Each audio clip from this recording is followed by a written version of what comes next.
ഒരു വലിയ ഗോളമായി തീർന്നു. അത് വീണ്ടും വികസിച്ച് നമ്മളുടെ മനസ്സിൻ്റെ എല്ലാ കോണുകളെയും മനസ്സിൽ എവിടെ നോക്കിയാലും പ്രകാശം മാത്രമേ കാണാൻ പാടുള്ളൂ. അങ്ങനെ അത്രയും ഉഗ്രപ്രഭാവത്തോടുകൂടി ജ്വലിക്കുന്ന ഒരു പ്രഭാപൂരമായി തീർന്നു ഇന്നലെ നമ്മൾ സൂക്ഷിച്ചു വെച്ച ആ നെരിപ്പോട്. വളരെ വലിയ ഒരു പ്രകാശമായി എല്ലാ ഭാഗങ്ങളെയും അത് പ്രകാശമാനമാക്കുന്നു. അത് വീണ്ടും വികസിച്ച് നമ്മളുടെ ശരീരത്തിലൂടെ, നമ്മളുടെ രോമകൂപാദികളിലൂടെ ആ പ്രഭ പുറത്തേക്ക് പോയിക്കൊണ്ടിരിക്കുകയാണ്, ചൊരിഞ്ഞുകൊണ്ടിരിക്കുകയാണ്. നമ്മുടെ ശരീരം പ്രഭാപൂരിതമായിരിക്കുകയാണ്. ആ പ്രഭ മഹാദേവിയുടെ തിരുശരീരത്തിൽ നിന്ന് പുറപ്പെടുന്ന ചുവന്ന പ്രഭയുമായിട്ട് ലയിച്ചു ചേർന്ന് നമ്മൾ ദേവിയുടെ ചുവന്ന പ്രഭാപൂരത്തിൽ, ചുവന്ന വെളിച്ചത്തിൽ കുളിച്ചിരിക്കുകയാണ്. നമ്മളെ ആകമാനം പൊതിഞ്ഞ്, അകവും പുറവും ഈ ചുവപ്പ് പ്രകാശം നമ്മളെ വലയം ചെയ്തിരിക്കുകയാണ്. ആ പ്രഭാപൂരത്തിനകത്തിരുന്നു കൊണ്ട് ഈ വേദിയിലേക്ക് കണ്ണു തുറക്കുക. ഇന്നലെ നമ്മൾ നിർത്തിയത് കാമക്രോധലോഭമോഹമത മാത്സര്യാദികളാകുന്നവരുടെ ശത്രുത്വം, അവരെ നമ്മൾ തെറ്റിദ്ധരിച്ചിരുന്നതാണ്. ഇന്നലെ നമ്മൾ അവരെ വിസ്തരിച്ചു. വളരെ ബ്രഹ്മഗ്രന്ഥി എന്ന പദം അതിൻ്റെ അർത്ഥവിശകലനത്തിനിടയിലാണ് നമ്മളത് കാമക്രോധ മോഹലോഭ മോഹ മതമാത്സര്യാദികളെ വിസ്തരിച്ചത്. കാരണം അവരെ ഷഡ്വൈരികൾ എന്ന് വിളിച്ച് സദാസമയം നമ്മൾ അവരുമായിട്ട് യുദ്ധം ചെയ്ത് അവരെ തോൽപ്പിക്കാൻ പറ്റാതെ തളർന്നിരിക്കുകയാണ്. നമ്മൾ എന്താ ചെയ്യേണ്ടതെന്നറിയില്ല. പല മാർഗങ്ങളിലൂടെയും നമ്മൾ കടന്നുപോയി, പല ടെക്നീക്കുകളും നമ്മൾ പ്രയോഗിച്ചു. പക്ഷെ ജീവിതത്തിലെ ചില സാഹചര്യങ്ങളുടെ മുമ്പിൽ നമുക്ക് ഈ ഷഡ്വൈരികളും പുറത്തു വന്നു പോകുന്നു. എന്താ ചെയ്യേണ്ടതെന്നറിയില്ല. അപ്പോഴാണ് ഈ കാമക്രോധാദികള് അവരുടെ നിഷ്കളങ്കത്വം തെളിയിക്കാൻ ഒരു അവസരം തേടിയെത്തിയതും നമ്മൾ അവരെ റെപ്രസെന്റേറ്റ് ചെയ്തതും അവരുടെ കഥകളെല്ലാം കേട്ട് കഴിഞ്ഞപ്പം നമുക്ക് ഏകദേശം തോന്നി തുടങ്ങി ഇവരല്ല പ്രശ്നക്കാര്. അപ്പൊ പ്രശ്നക്കാരൻ ആരാണ് എന്നുള്ളതാണ് ചോദ്യം. കാരണം പ്രശ്നക്കാരനെ കണ്ടുപിടിച്ചു കഴിഞ്ഞാൽ എളുപ്പമാണ് എലിമിനേറ്റ് ചെയ്യാൻ. പ്രശ്നക്കാരൻ ആരാണ് എന്ന് നോക്കി സസൂക്ഷ്മമായിട്ട് നമ്മളുടെ മനസ്സിലേക്ക് നമ്മൾ നിരീക്ഷിച്ചു ചെന്നാൽ നമുക്ക് മനസ്സിലാകും ഈ കാമക്രോധമോഹലോഭാദികള് എന്റേതാണെന്ന് പറയുന്നതാണ് പ്രശ്നം. അതായത് കാമം, ക്രോധം, ലോഭം, മോഹം, മതം, മാത്സര്യം അല്ല പ്രശ്നം. എന്റെ കാമം, എന്റെ ക്രോധം, എന്റെ മോഹം ഞാനുമായിട്ട് അതിനെ ഐഡന്റിഫൈ ചെയ്യുന്നതാണ് ഈ പ്രശ്നത്തിന് കാരണം. ഐഡന്റിഫൈ ചെയ്തു കഴിഞ്ഞാൽ ക്രോധം വന്നു പോയി കഴിഞ്ഞാലും ആ ക്രോധത്തിന്റെ ഓർമ്മ എൻ്റെ മനസ്സിൽ നിൽക്കുന്നു. കാമം വന്നു പോയി കഴിഞ്ഞാലും ആ കാമത്തിന്റെ ഓർമ്മ, കാമം ഓർമ്മയായി എന്നിൽ നിലകൊള്ളുന്നു. ദേഷ്യപ്പെട്ട് കഴിഞ്ഞു, ആ സംഭവം കഴിഞ്ഞ് അടുത്ത മണിക്കൂറിലേക്ക് കടക്കുന്ന നമ്മളുടെ മനസ്സിൽ ആ ദേഷ്യപ്പെട്ട സംഭവം മായാതെ നിൽക്കുന്നു. ഓർമ്മയായി നമ്മളുടെ കോപതാപാദികൾ നമ്മളിൽ പറ്റിപ്പിടിച്ചു നിൽക്കുന്നു. ആ എൻ്റെ എന്നുള്ള ബോധമാണ് ഈ പ്രശ്നം ആയി തീർന്നിരിക്കുന്നത്. കോപിക്കുന്ന സമയത്ത്, കാമിക്കുന്ന സമയത്ത്, മോഹിക്കുന്ന സമയത്ത് സൂക്ഷ്മമായിട്ട് നിരീക്ഷിച്ചാൽ നമ്മൾ അവിടെ ഇല്ലായിരുന്നു എന്ന് കാണാൻ സാധിക്കും. അതായത് എനിക്ക് ദേഷ്യം വരുന്ന ആ മൊമെന്റിൽ ഞാൻ അവിടെ ഉണ്ടാകാറില്ല. കാരണം ഞാൻ അവിടെ ഉണ്ടായിരുന്നു എങ്കിൽ എനിക്ക് എൻ്റെ കോപത്തെ നിയന്ത്രിക്കാൻ സാധിക്കുമായിരുന്നു. കോപം നിയന്ത്രിക്കപ്പെടേണ്ടതാണ് എന്ന ഉത്തമ ബോധ്യമുള്ള ഞാൻ കോപിക്കുന്ന സമയത്ത് അവിടെ ഇല്ലായിരുന്നു എന്നുള്ളത് കൊണ്ടാണ് എനിക്ക് കോപത്തെ നിയന്ത്രിക്കാൻ സാധിക്കാതിരുന്നത്. ഞാൻ പിന്നെ വന്നതാണ്. പിന്നെ വന്ന് എന്റേതാണ് കോപം എന്ന് ഐഡന്റിഫൈ ചെയ്തതാണ് പ്രശ്നമായി തീർന്നത്.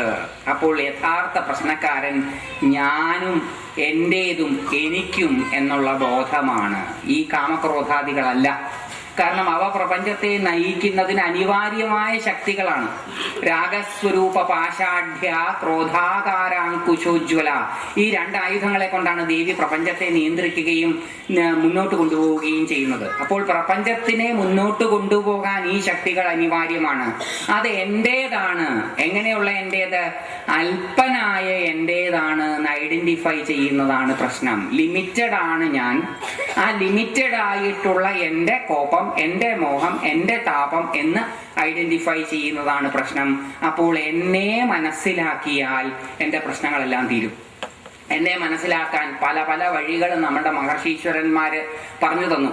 ഈ ശ്രീവിദ്യ ഉപാസനാ തത്വം അടങ്ങിയ ഒരു ഭാഗമുണ്ട് പരശുരാമ കൽപ്പസൂത്രത്തില്. പരശുരാമ കൽപ്പസൂത്രം ശ്രീവിദ്യ ഉപാസനയുടെ ഒരു മാനുവലാണ്. ശ്രീവിദ്യ ഉപാസന എങ്ങനെ ചെയ്യണം, ശ്രീവിദ്യ ഉപാസകൻ എന്തൊക്കെ ചെയ്യണം എന്ന് പറയുന്ന ഒരു ടെക്സ്റ്റാണ്. പരശുരാമ കൽപ്പസൂത്രത്തില് ഒരു ഭാഗമുണ്ട്, ത്രൈപുര സിദ്ധാന്തം എന്നാണ് ആ ഭാഗത്തിന്റെ പേര്. കുറച്ച് സൂത്രങ്ങൾ അടങ്ങിയതാണ് ആ ഭാഗം. അതിലൊരു സൂത്രമാണ് നമ്മൾ ഇതിനു മുമ്പുള്ള ദിവസങ്ങളിൽ കേട്ടത്, ആനന്ദം ബ്രഹ്മണോ രൂപം തച്ഛദേഹേ വ്യവസ്ഥിതം, ആ ഭാഗം. അപ്പോൾ ആ സൂത്രങ്ങളുടെ അവസാനം പല കാര്യങ്ങളും പറഞ്ഞു കഴിഞ്ഞിട്ട് ആ സൂത്രം അവസാനിക്കുന്നത്, ആ ത്രൈപുര സിദ്ധാന്ത സൂത്രങ്ങൾ അവസാനിക്കുന്നത് ആത്മലാഭാന്ന പരം വിദ്യതേ എന്ന് പറഞ്ഞിട്ടാണ്. തന്നെ അറിയുന്നതിനേക്കാൾ ഉത്തമമായിട്ട് ഈ ലോകത്തൊന്നുമില്ല. അപ്പോൾ ശ്രീവിദ്യ ഉപാസന എന്തിനു വേണ്ടി ചെയ്യുന്നതാണ്? തന്നെ അറിയുവാൻ വേണ്ടി, തന്നെ മനസ്സിലാക്കുവാൻ വേണ്ടി. തന്നെ മനസ്സിലാക്കി കഴിഞ്ഞാൽ ബാക്കിയുള്ളതെല്ലാം അതിൻ്റെതായിട്ടുള്ള സ്ഥലങ്ങളിൽ നിന്നുകൊള്ളും, പ്രോപ്പർ പ്ലേസുകളിൽ ഇരുന്നുകൊള്ളും. തന്നെ മനസ്സിലാകാത്തത് കൊണ്ടാണ് ഈ പല പ്രശ്നങ്ങളും ഉണ്ടാകുന്നത്. എന്റേതല്ലാത്ത കോപത്തെ എന്റേതാണ് എന്ന് ഞാൻ ഐഡന്റിഫൈ ചെയ്യുമ്പോഴാണ് എനിക്ക് പ്രശ്നമുണ്ടാകുന്നത്. അപ്പോൾ പ്രശ്നക്കാരൻ ഞാനാണ്. പെട്ടെന്ന് മനസ്സിലാവില്ല, അത് ബുദ്ധിമുട്ടാണ്. കാരണം നമുക്ക് ഓരോരുത്തർക്കും നമ്മളെ പറ്റി ഓരോ സങ്കല്പമുണ്ട്. ഞാൻ നല്ലതാണെന്നും ഞാൻ അങ്ങനെയാണെന്നും ഇങ്ങനെയാണെന്നും അപകർഷതാബോധവും സുപ്പീരിയോറിറ്റി കോംപ്ലക്സും എല്ലാം കൂടെ ചേർത്ത് ഒരു കോംപ്ലക്സ് ഫീലിംഗ് ആണ് നമുക്ക് ഓരോരുത്തർക്കും നമ്മളെ കുറിച്ചുള്ളത്. അത് മിക്കവാറും സങ്കല്പങ്ങളിലൂടെ ഉരുത്തിരിഞ്ഞ ഞാൻ എന്നുള്ള ബോധമാണ്, യഥാർത്ഥത്തിലുള്ള ഞാൻ എന്നുള്ള ബോധമല്ല. അപ്പോൾ യഥാർത്ഥത്തിലുള്ള ഞാൻ ആരാണ്, അല്പനായ ഞാൻ ആരാണെന്ന് മനസ്സിലാക്കേണ്ടത് മുന്നോട്ടുള്ള പോക്കിന് അനിവാര്യമാണ് എന്ന് നമ്മൾ ഇന്നലെ കണ്ടു. മൂലാധാരൈക നിലയ, ബേസിക് സ്റ്റേഷൻ എവിടെയാണ് എന്ന് മനസ്സിലാക്കണം. താൻ എവിടെയാണ് നിൽക്കുന്നത് എന്ന് മനസ്സിലാക്കണം. അവിടെ നിന്ന് മുന്നോട്ട് പുരോഗമിക്കണം. തന്നെ മനസ്സിലാക്കുമ്പോൾ, തന്നെ തനിക്ക് അറിയാൻ സാധിക്കുമ്പോൾ ഈ ഷഡ്വൈരികളൊന്നും ഉണ്ടാവില്ല, ഒരു കുഴപ്പം ഉണ്ടാവില്ല. നേരെ മറിച്ച് തന്നെ മനസ്സിലാക്കുന്നതിന് പകരം, തന്നെ അറിയുന്നതിന് പകരം ഈ വൈരികളാണ് എന്ന് വിചാരിച്ച് ഈ 6 പേരോടും യുദ്ധം ചെയ്യുമ്പോൾ അവരെ തോൽപ്പിക്കാൻ സാധിക്കില്ല. കാരണം എന്താണെന്ന് വെച്ച് കഴിഞ്ഞാൽ അവരല്ല യഥാർത്ഥ പ്രശ്നം. യഥാർത്ഥ പ്രശ്നം ഞാൻ എന്റേത്, എനിക്കുള്ളത് എന്ന എൻ്റെ പരിമിതമായിട്ടുള്ള ബോധമാണ്. എന്റേത് എന്ന് ഞാൻ ഐഡന്റിഫൈ ചെയ്യുമ്പോൾ എന്റേതല്ലാത്തത് എന്ന് ഞാൻ കുറേ ഇതിനെ ഐഡന്റിഫൈ ചെയ്യണം. അതായത് കുറച്ച് ഭാഗങ്ങൾ, കുറച്ച് ആൾക്കാർ എന്റേത്, ബാക്കിയുള്ളതൊന്നും എന്റേതല്ല എന്ന് ഞാൻ പറയുമ്പോൾ ഈശാവാസ്യം ഇതം സർവം യത് കിഞ്ചിത് ജഗത്യാം ജഗത് എന്ന മഹർഷി വചനത്തിന് എതിരാണ് എൻ്റെ വാക്കുകൾ.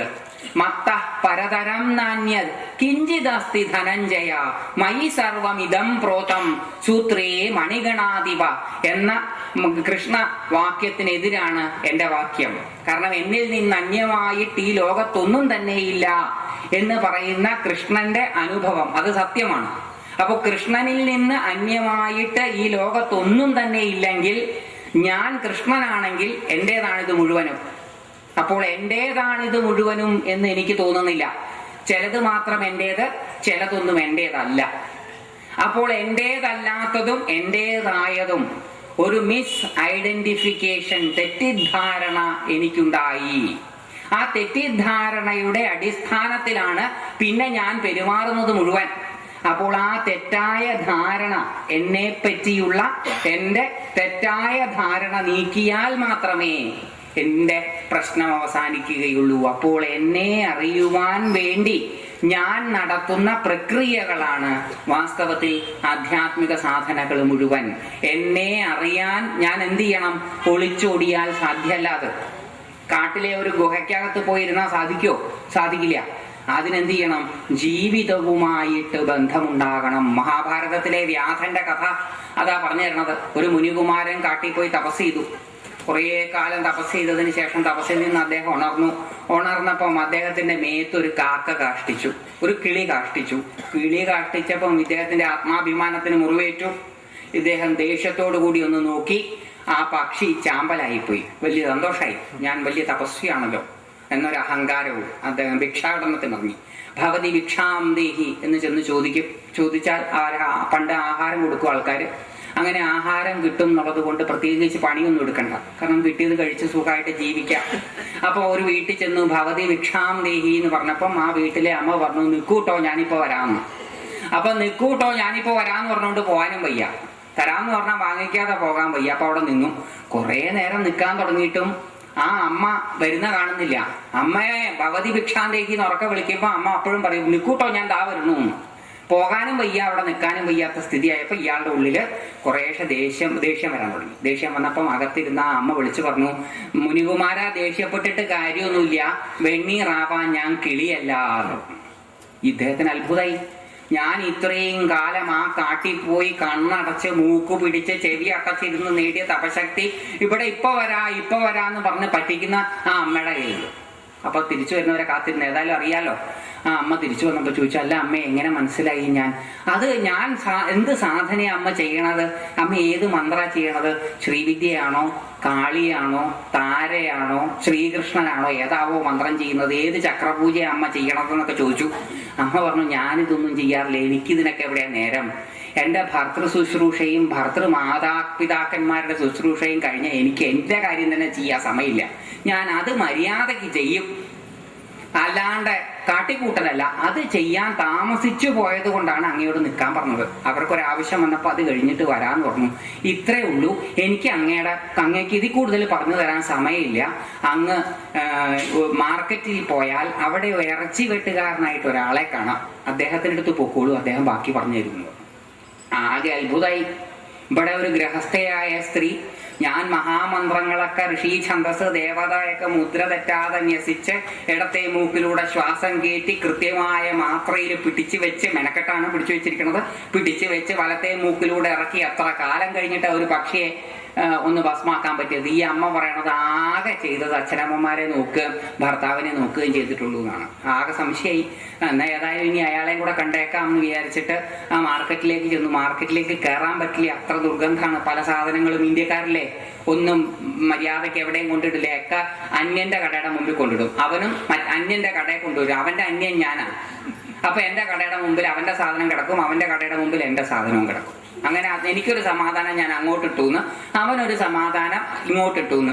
ഏതായാലും തുല്യമായിട്ട് തന്നെ എല്ലാവരുടെ മുമ്പിലും വിഴുപ്പ് കിടക്കുന്നുണ്ട്. അപ്പൊ നാറിയിട്ട് വയ്യ. ആ നാറ്റമൊക്കെ ശ്രദ്ധിച്ചകത്ത് ചെന്നപ്പം അവിടെ ഒരു ഇറച്ചി വെട്ടുകാരൻ എല്ല് കൂടാതെ തന്റെ കസ്റ്റമേഴ്സിന് എല്ല് ഒഴിവാക്കിയിട്ട് മാംസം മാത്രം വെട്ടി കൊടുക്കുക, വളരെ അസലായിട്ട്. കണ്ട ഉടനെ ചോദിച്ചു, ആ ഗ്രഹനായിക പറഞ്ഞയച്ചിട്ട് വരിക അല്ലേ? അത്ഭുതമായി, ഇതെങ്ങനെ അറിഞ്ഞു എന്ന് പറയുമ്പം വ്യാധന്റെ അനുഭവം പറഞ്ഞു കൊടുക്കുന്ന ഭാഗമുണ്ട്. എങ്ങനെയാണ് ജീവിതം ശരിക്കും ജീവിച്ചാൽ, യഥാർത്ഥത്തിൽ ജീവിച്ചാൽ, വേണ്ടതുപോലെ ജീവിച്ചാൽ ആത്മജ്ഞാനം കിട്ടുക എന്ന് പറയണത്. നമുക്കിതൊന്നും വായിക്കാനുള്ള ഭാഗ്യം കിട്ടാറില്ല. എന്താ കാര്യം? നമ്മൾ മഹാഭാരതം വീട്ടിൽ വെക്കാറില്ല. ആരോ പറഞ്ഞു വഴക്കുണ്ടാവൂത്രേ, നമ്മളത് ഒഴിവാക്കി. നമ്മുടെ വീട്ടിലേക്കൊന്ന് ഇപ്പം ഒന്ന് കണ്ണോടിച്ച് നോക്കുക. വീട്ടില് ഭാരതം ഇല്ലല്ലോ, ഇല്ല. വഴക്കില്ലാതുണ്ടോ? നമ്മുടെ വീട്ടിൽ ഒരു വഴക്കുമില്ലേ? ഭാര്യയും ഭർത്താവും തമ്മിൽ രമ്യതയിലാണ്, അച്ഛനും മക്കളും തമ്മിൽ രമ്യതയിലാണ്, ചേട്ടനും അനിയനും തമ്മിൽ കേസും കത്തിക്കുത്തും ഒന്നുമില്ല. വളരെ ശാന്തവും ശാശ്വതവും സമാധാനവുമാണോ നമ്മുടെ ഗൃഹാന്തരീക്ഷം? ഇപ്പമുള്ള സമാധാനക്കേടിനേക്കാൾ ഒരു ഇറ്റ് സമാധാനക്കേടെങ്കിലും കൂടുമോ ഈ മഹാഭാരതം കൊണ്ടുവച്ചാൽ? കൂടില്ല. പക്ഷെ എന്താ വെക്കാത്തത്? പേടി. എന്താ പേടി? ആരോ പറഞ്ഞു അത് വെക്കരുത്, സംസ്കാരം ഉണ്ടാകരുത് നമുക്കെന്ന് വിചാരിച്ചിട്ട് നമ്മൾ പുസ്തകമൊക്കെ ഒഴിവാക്കി. ആരോ പറഞ്ഞു, നമ്മൾ കേട്ടു. ഇതേപോലെ വേറൊരു സാധനം നമ്മൾ വീട്ടിൽ വെക്കാറില്ല, വിശ്വരൂപ ദർശനം. കൃഷ്ണന്റെ വിശ്വരൂപ ദർശനം വീട്ടിൽ വെക്കാൻ പാടില്ല അത്രേ. കുടുംബസ്ഥര് വീട്ടിൽ വെച്ചാൽ കുഴപ്പമുണ്ടാവും. ആരാ പറഞ്ഞത്? ആരോ പറഞ്ഞു ഇതേപോലെ. അതിനൊന്നും ആളില്ല. എന്താ കാരണം? വീട്ടിൽ വെച്ച് കഴിഞ്ഞാൽ വിരക്തി വരും ഇത്രേ. എന്താ വെച്ചാൽ ഇടയ്ക്കിടയ്ക്ക് അങ്ങോട്ടും ഇങ്ങോട്ടും പോകുമ്പോൾ ഈ വിശ്വരൂപം കാണും. വിശ്വരൂപം കാണുമ്പോൾ എന്താ ഓർമ്മ വരിക? എല്ലാവരും ഒന്നാണെന്നുള്ളത് ഓർമ്മ വരും. അപ്പോൾ വഴക്കുണ്ടാക്കാൻ പറ്റില്ല, അടിപിടി കൂടാൻ പറ്റില്ല, ആരെയും നിന്ദിക്കാൻ പറ്റില്ല. കാരണം എല്ലാം ഒന്നിന്റെ ഭാഗമാണെന്ന് മനസ്സിലാക്കി കഴിഞ്ഞാൽ ജീവിതം സുഖമായി. അപ്പൊ ജീവിതം നമ്മൾ സുഖമായിട്ട്, ഭാരതീയരെ ജീവിതം സുഖമായിട്ട് കൊണ്ടുപോകരുത് എന്ന് വിചാരിച്ച ആരോ പറഞ്ഞു വിശ്വരൂപ ദർശനം വീട്ടിൽ വെക്കരുതെന്ന്. താടിയും മുടിയുമുള്ള ആര് പറഞ്ഞാലും നമ്മൾ വിശ്വസിക്കും. ഇതിപ്പോ കാവ്യം കൂടെ എടുത്താൽ ഞാൻ പറഞ്ഞതെങ്കിൽ നിങ്ങൾ ഞാൻ പറയുന്നതും ഇതുപോലെ തന്നെ വിശ്വസിക്കും. യാതൊരു സംശയവും വേണ്ട. അപ്പൊ സ്വയം ഒന്ന് പരിശോധിച്ച് വെരിഫൈ ചെയ്ത് ഈ പറഞ്ഞത് ശരിയാണോ, ഈ പറഞ്ഞത് തന്നെയാണോ മഹർഷീശ്വരന്മാര് പറഞ്ഞത് എന്ന് ഒന്ന് നമ്മൾ ആലോചിച്ചിട്ടാണെങ്കിൽ നമ്മളെ ആർക്കും പറ്റിക്കാൻ പറ്റില്ല. ഇപ്പൊ ലാറ്റിൻ പഴമൊഴിയുണ്ട്, ഒരു പഴമൊഴി, the world likes to be deceived എന്ന്. ലോകം വഞ്ചിക്കപ്പെടാൻ ആഗ്രഹിക്കുന്നു. ലോകം എന്ന് പറഞ്ഞാൽ നമ്മളൊക്കെ വഞ്ചിക്കപ്പെടാൻ ആഗ്രഹിക്കുന്ന നമ്മളെ എപ്പോഴും ആരെങ്കിലും വഞ്ചിച്ചുകൊണ്ടേയിരിക്കും. അപ്പൊ വഞ്ചിക്കപ്പെടാതിരിക്കാൻ ആഗ്രഹിച്ചാൽ നമ്മളെ ആരും വഞ്ചിക്കില്ല. അപ്പൊ ഒന്ന് പരിശോധിച്ചു കഴിഞ്ഞാൽ നമുക്ക് മനസ്സിലാവും, ജീവിതം ശരിക്കും ജീവിക്കുമ്പോൾ, നേരായ രീതിയിൽ ജീവിക്കുമ്പോൾ, ജീവിതത്തിന്റെ ഉപ്പും മധുരവും കയ്പും കണ്ണീരും ഒക്കെ അനുഭവിച്ച് നമ്മൾ ജീവിക്കുമ്പോൾ നമുക്ക് നമ്മളെ പറ്റി കൂടുതൽ മനസ്സിലാവും. നമ്മളെ പറ്റി കൂടുതൽ മനസ്സിലാകുമ്പോൾ നമ്മളുടെ ബോധം എവിടെയാണോ നിൽക്കുന്നത് അത് മൂലാധാരം. ആ ബോധത്തെ പറ്റി അപകർഷതാബോധം ഉണ്ടാവേണ്ട ആവശ്യമില്ല. കാരണം ലളിതാ സഹസ്രനാമം പറയുന്നു മൂലാധാരൈക നിലയ. ആ മൂലാധാരത്തിൽ നിൽക്കുന്ന ബോധം ദേവി തന്നെയാണ്. ആ ബോധത്തിനെ നമ്മൾ വികസിപ്പിക്കാൻ ശ്രമിക്കുമ്പോൾ, മുന്നോട്ട് കൊണ്ടുപോകാൻ ശ്രമിക്കുമ്പോൾ നമ്മളുടെ ബ്രഹ്മഗ്രന്ഥി ഭേദിക്കപ്പെടും. ഈ അറ്റാച്ച്മെന്റിന്റെ ലോകം, അതാണ് നമ്മളുടെ ഇപ്പോഴുള്ള ലോകം. ബന്ധുമിത്രാദികള്, ശത്രുക്കള്, ഇവരെല്ലാവരും കൂടെ അടങ്ങിയത് ഈ ലോകം. ആ ബന്ധത്തിന്റെ ലോകം മറികടന്ന് നമ്മൾ അടുത്ത തലത്തിലേക്ക് പോകും. അടുത്ത തലത്തിലേക്ക് പോകുമ്പോൾ എവിടെ എത്തും? മണിപൂരാന്തരുദിത. മൂലാധാരത്തിൽ നിന്നും സ്വാധിഷ്ഠാനത്തിൽ നിന്നും കടന്ന് നമ്മളുടെ ബോധതലം ബ്രഹ്മഗ്രന്ഥിയെ ഭേദിച്ചു കഴിഞ്ഞാൽ മണിപൂരാന്ത രുദിത, മണിപൂര ചക്രത്തിന്റെ അന്തർഭാഗത്ത് പ്രകാശിക്കുന്നതായിത്തീരും. മണിപൂര ചക്രം എന്ന് പറയുന്നത് രത്നങ്ങൾ നിറച്ച ഒരു ചക്രമാണ്. രത്നങ്ങൾ എപ്പോഴും പ്രഭ ചൊരിയുന്നതാണ്. അപ്പൊ നമ്മളുടെ സാധാരണ ബോധപ്രപഞ്ചത്തിൽ നിന്ന് നമ്മളുടെ കോൺഷ്യസ്നെസ് ഒരല്പം ഉയർന്നാൽ, ഈ കാണുന്ന ഞാൻ എന്റേത് എനിക്കുള്ളത് എന്നുള്ള ഈ ലോകത്ത് നിന്ന് ഒരല്പം നമ്മളുടെ ബോധം ഉണർന്നാൽ നമുക്ക് പ്രകാശവർഷങ്ങൾ കാണാൻ സാധിക്കും. അനവധി പ്രകാശഗോളങ്ങൾ കാണാൻ സാധിക്കും. പ്രകാശമാണ് എപ്പോഴും ആദ്യത്തെ ആധ്യാത്മിക അനുഭൂതി. അതുകൊണ്ടാണ് നാരായണീയത്തിൽ ഭട്ടതിരിപ്പാടിന് കൃഷ്ണനെ ദർശിക്കുന്നതിന് മുമ്പ് അഗ്രേ പശ്യാമി തേജോ നിപിടതരകളായാവലീലോഭനീയം, തേജസ്സിന്റെ നിപിടത്വം, ഒരു പ്രകാശപുഞ്ചത്തെ കാണാൻ സാധിച്ചു. പ്രകാശമാണ് ആദ്യം കാണുക. ആ പ്രകാശം കാണുമ്പം നമുക്ക് ഒരു എക്സ്പാൻഡഡ് ഫീലിംഗ് തോന്നും. അതായത് ഞാൻ ഈ ശരീരത്തിനകത്ത് ഒതുങ്ങി നിൽക്കുന്ന ബോധമല്ല, ഞാൻ പരന്നു കിടക്കുന്ന ബോധമാണ് എന്ന ഒരു എക്സ്പാൻഡഡ് ഫീലിംഗ് തോന്നും. വികസിതമായിട്ടുള്ള ഒരു ഭാവം തോന്നും. ചിലർക്ക് ജപിക്കാനൊക്കെ ഇരിക്കുമ്പം കുറച്ചു കാലം ജപിച്ചു കഴിഞ്ഞാൽ ശരീരം ഇങ്ങനെ ബലൂൺ വീർക്കുന്നത് പോലെ വീർക്കുന്നതായിട്ടുള്ള തോന്നലുകളൊക്കെ ഉണ്ടാവും. അതൊക്കെ ആ തോന്നൽ വരുമ്പോൾ എന്ത് പറ്റും? നമ്മൾ അതിൽ അഭിരമിക്കാൻ തുടങ്ങും. ആ സ്പിരിച്വൽ അറ്റൈൻമെന്റിൽ അഭിരമിക്കാൻ തുടങ്ങിയാൽ എന്ത് സംഭവിക്കും? അത് നമുക്കൊരു കെട്ടായി തീരും. അതായത് നമ്മളുടെ ആധ്യാത്മിക സാധനാനുഭൂതി നമുക്കൊരു തടസ്സമായി തീരും. ആ തടസ്സത്തെ ഭേദിപ്പിക്കുക. അപ്പൊ ആ തടസ്സത്തെ ഭേദിച്ച് അപ്പുറത്തോട്ട് പോണം. ആരാ ഭേദിപ്പിക്കുന്നത്? വിഷ്ണു ഗ്രന്ഥി വിഭേദിനി ദേവി. വിഷ്ണു ഗ്രന്ഥിയെ, വിഷ്ണു എന്ന് പറഞ്ഞാൽ വ്യാപിച്ചു കിടക്കുന്നത്. എന്റെ ബോധം വികസിച്ച് ഞാൻ ഏകദേശം വ്യാപിച്ചു കിടക്കുന്നതായിട്ട് എനിക്ക് തോന്നുമ്പോൾ ആ തോന്നൽ ഒരു കെട്ടായി തീരും. കാരണം പൂർണ്ണമായിട്ടില്ല അവിടെ, കാരണം സമയം വന്നിട്ടില്ല. ഇവിടെ സ്പേസ് മാത്രമേ വന്നിട്ടുള്ളൂ. സ്പേസും ടൈമും അപ്പോഴും വ്യത്യസ്തമായിട്ട് തന്നെ എനിക്ക് അനുഭവപ്പെടുന്നത്. സമയവും ദേശവും വ്യത്യസ്തമായിട്ട് അനുഭവപ്പെടുന്നു. പക്ഷെ ദേശത്തിൽ ഞാൻ മുഴുവൻ വ്യാപിച്ചു കിടക്കുന്നതായിട്ട് എനിക്ക് തോന്നുന്നു. മുഴുവൻ അല്ലെങ്കിൽ കുറച്ച് മുഴുവനായിട്ട്. അതൊരു കെട്ടായി തീരും. ഞാൻ എവിടെയൊക്കെയോ എത്തി എന്ന് എനിക്കൊരു തോന്നൽ വരും. അപ്പോൾ അവിടെ പൂർണ്ണമായിട്ടില്ല, അവിടെ നിന്ന് അതിക്രമിച്ചു കൊണ്ടുപോകണം. അപ്പോൾ വിഷ്ണു ഗ്രന്ഥി വിഭേദിനി,